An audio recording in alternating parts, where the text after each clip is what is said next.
Good evening, everyone. I'm Paul Heney. I'm the president of the ASBPE Educational Foundation, and I'm pleased to announce our last award of the evening. This is the 2022 Journalism That Matters Award. The Journalism That Matters Award was created in the early 2000s to showcase B2B work that has led to a material change in the industry or profession the publication covers. It was inspired by a book published by Marion Street Press and jointly supported by ASBPE and TABPE, and edited by two past ASBPE national presidents, Rob Friedman and Stephen Roll.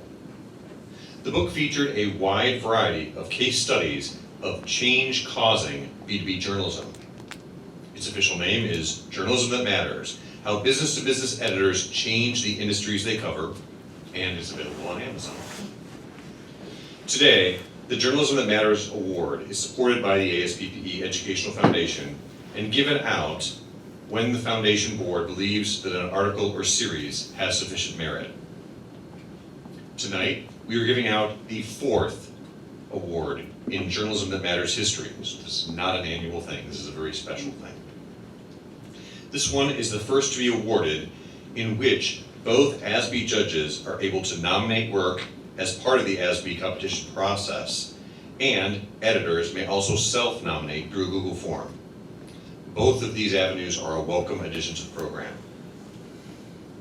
This year's award recognizes Sally J. Altman and the Before Ferguson Beyond Ferguson team at Health Progress magazine, published by the Catholic Health Association of the United States, for its piece, 63106, Not Just a Number, but a Barrier to Health and Economic Equity.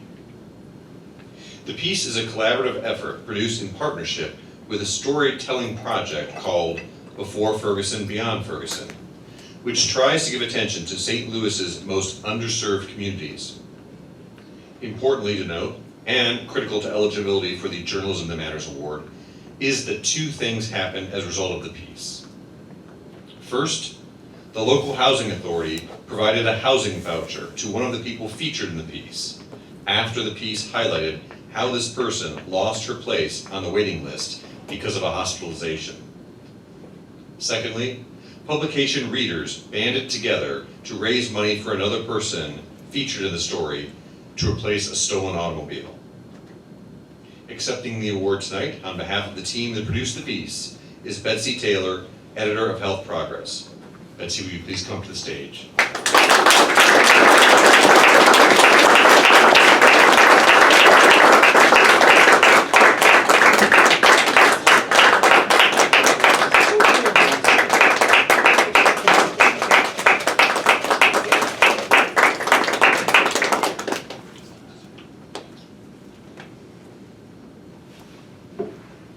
I can't think of anything more dear to my heart than for Health Progress to be recognized with the Journalism That Matters Award.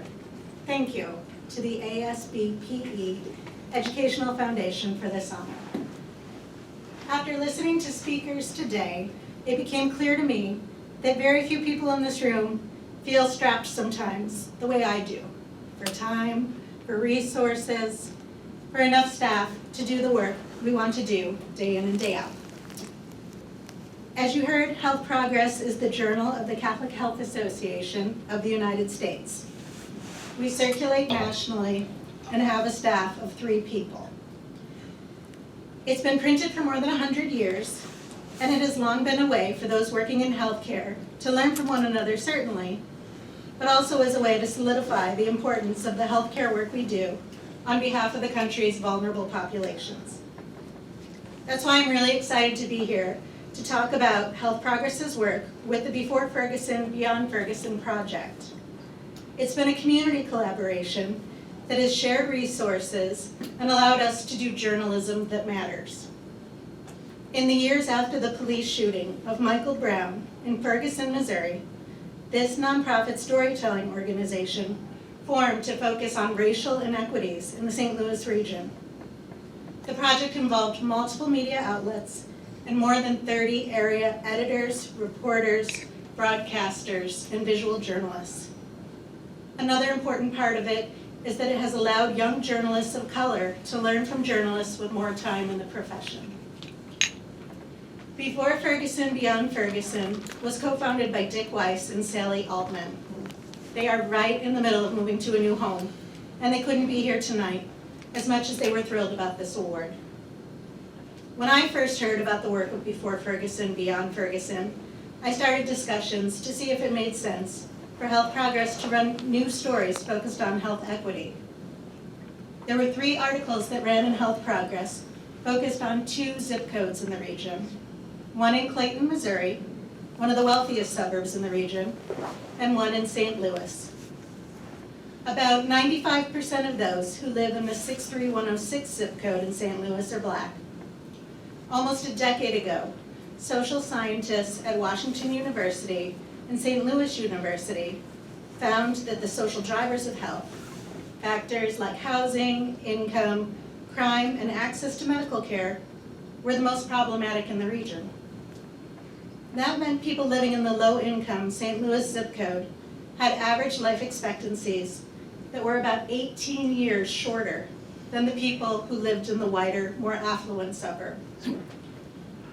The Before Ferguson Beyond Ferguson stories examined why that might be. And it's no surprise to those of us who report and investigate that barriers to health care can be much more insurmountable to people without a lot of resources. Sally Altman was the lead reporter on the Health Progress articles, but she pulled together reporting from multiple other people. As Paul mentioned, they found that one of the women profiled, Kim Daniel, struggled for years to get a Section 8 housing voucher. Her voucher increased, and she found a place to live after stories about her ran. Another woman, Tyra Johnson, was written about in multiple outlets. She had readers work to get her a car after hers was stolen so she could get to work. And I really want to stress the collaborative nature of this work. This was a trade publication working with other publications in town on this coverage. This nonprofit storytelling work continues in St. Louis under a new name, the River City Journalism Fund. At a time when we know small publications, websites, and other media outlets can truly be strapped for how to have the time and resources for the work that needs to be done, this sort of collaboration can make a huge difference in reporting moving forward. The Pulitzer Center was a major funder of this work, and I could easily name dozens of people who have worked on this coverage. For Health Progress, I want to say Brian Reardon, Mary Ann Steiner, Les Stock, Charlotte Kelly, Norma Klingsig, and illustrator John Lazinski, whose work you see, specifically contributed to HP's stories. Because this award is also about structural change, I want to add that it was part of a greater effort. Catholic religious sisters started many of the country's first hospitals and have long been committed to care for those in poor and underserved communities. In 2020, as CHA knew marginalized communities were being hit hardest by the pandemic and that racial inequities persisted throughout healthcare, CHA launched a campaign known as We Are Called. This was a massive nationwide effort. About 90% of our national membership pledged to work for greater equity in whatever forms they found they most needed to address. So this included educating staff on bias in the workplace and in healthcare, by examining our systems to see how and where we could improve care in our communities. CHA also has started a national initiative to educate leaders around the country about what steps people must take to protect what's precious. This involves specific resources by state on how people who gained Medicaid coverage during the pandemic can retain that coverage now. On a personal note tonight, I want to thank my spouse, David Carson, for his support over the years. It's our 21st wedding anniversary tonight.